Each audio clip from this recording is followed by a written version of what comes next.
একঘেয়ে জীবনের প্রশান্তি পেতে চান, ঘরের এক কোণে এক টুকরো নীল জল আর তাতে রঙিন মাছের আনাগোনা আপনার সারাদিনের ক্লান্ত দূর করে দিতে পারে।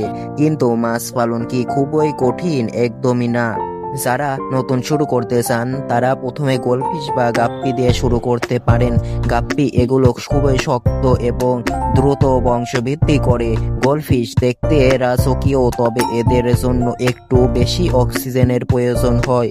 বেটা ফিশ যারা ছোট পাত্রে মাছ রাখতে চান তাদের জন্য একাকী থাকতে পছন্দ করা এই ফাইটার মাছ সেরা। মাছ ভালো রাখার 3টা টিপস মাথায় রাখুন। টিপস নাম্বার 1, পরিমিত খাবার। দিনে 1বার বা 2বার খাবার দিন। অতিরিক্ত খাবার পানি নষ্ট করে ফেলে। টিপস নাম্বার 2, পানির তাপমাত্রা। সরাসরি কলের পানি ব্যবহার না করে অন্তত 24 ঘন্টা পানি রেখে দিন, তারপরে সেই পানি ব্যবহার করুন যাতে পানির মধ্যে থাকা ক্লোরিন চলে যায়। টিপস নাম্বার 3, পরিচ্ছন্নতা। সপ্তাহে অন্তত 20 থেকে 30% পানি পরিবর্তন করুন। পুরো পানি একসাথে বদলে মাছকে শক দেবেন না। ছোট একটি অ্যাকোরিয়াম আপনার ঘরকে যেমন সুন্দর করে তেমনি আপনার মনকেও ভালো রাখে।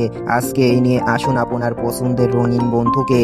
ভিডিওটি ভালো লাগলে লাইক দিন এবং আরও এরকম টিপস জানতে আমাদের চ্যানেলটি সাবস্ক্রাইব করে পাশে থাকবেন।